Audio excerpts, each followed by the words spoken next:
Well, McDonald's is struggling, even though the stock was up today. The franchise sector in general is strong. McDonald's brand just hasn't been keeping up with changing eating habits. So will a change at the top be enough to save the brand? We put together an expert panel of franchisors who put their name behind their own brands every day. Joining us now, Chris Rowland of Pet Supplies Plus, Shelley Sun of BrightStar Care, and Gary Price of Corner Bakery Cafe. Gary, I'm going to start with you, not just because you're in the food industry, but because you have operations all over the place. How do you keep on top of those operations, particularly the franchisees, to make sure that they're keeping up with customer trends? Well, we do a lot of customer research, and all of our operators, including myself, we spend a lot of time in the restaurants talking to guests, doing consumer focus groups, and making sure that we're on top of trends and dining habits and what the public is looking for, particularly amongst millennials, which is one of the fastest growing consumer groups in America. Well, Chris, a brand is a very important thing. You don't want to squander a brand once you have it, but when the habits of your customers change and the brand doesn't change with them, and I'm putting forth the proposition that that's what happened with McDonald's, that Americans are eating more healthy. McDonald's wasn't keeping up with that. What do you do when those two things diverge? Well, I think it's important for any franchise or any business, for that matter, to constantly be improving. And in our business, you know, we look at our business. We've been around for 25 years, and we look at ourselves as a 25-year startup. So it's incredibly important to continue to listen, but it's as important to get your franchisees bought in, tell the story, explain the why, and really talk to them so that they understand where you're going, why you're going where you're going. And Shelley, the problem with a franchise is you have a brand, a specific brand. You want to keep standards the same, but one size doesn't necessarily fit all, does it?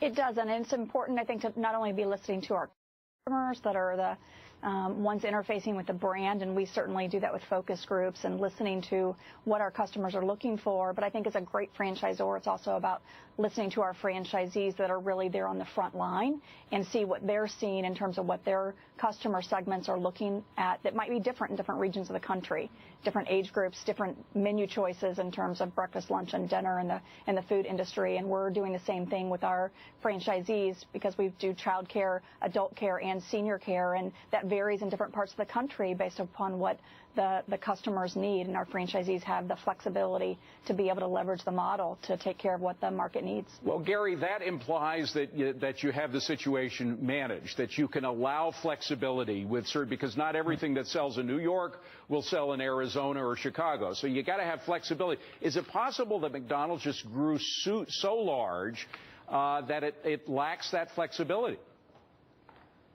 Well, they are a very large, iconic brand, and consumer tastes have switched and have really changed very rapidly, particularly over the last few years. And to be able to keep up with those changing consumer demands, you've got to stay on top of trends, and particularly consumers are looking for healthful products that are customizable, made to order, and that's really why the fast casual segment is doing so well. When you look at brands like Chipotle and even Corner Bakery, it tends to be on trend with those consumer demands, and also the ability to react very quickly. One of the things when you look at these fast casual brands that are out there, they're much smaller. They're a fraction of the size of a company like McDonald's. So one of their advantages is to be very nimble. As an example, last year we were able to launch a new toasted Asian sesame kale menu item. It was one of the most successful product launches in our history. I can't imagine McDonald's coming out with anything that has kale in it. But I'm just wondering, Chris, do you think it's possible for McDonald's to turn this around? They got a new leader now. He's an internal guy. He's a McDonald's guy. Do you think he can turn it around? Oh, I don't think you can ever count McDonald's out. Change is difficult. I think the fact that they went with an internal can be good. I think he will have understood the system and the chain, and I think he probably understands what it's going to take to change. But it's going to be difficult. There's absolutely no doubt, but I wouldn't count him out. Shelley, quickly, you think they can do it?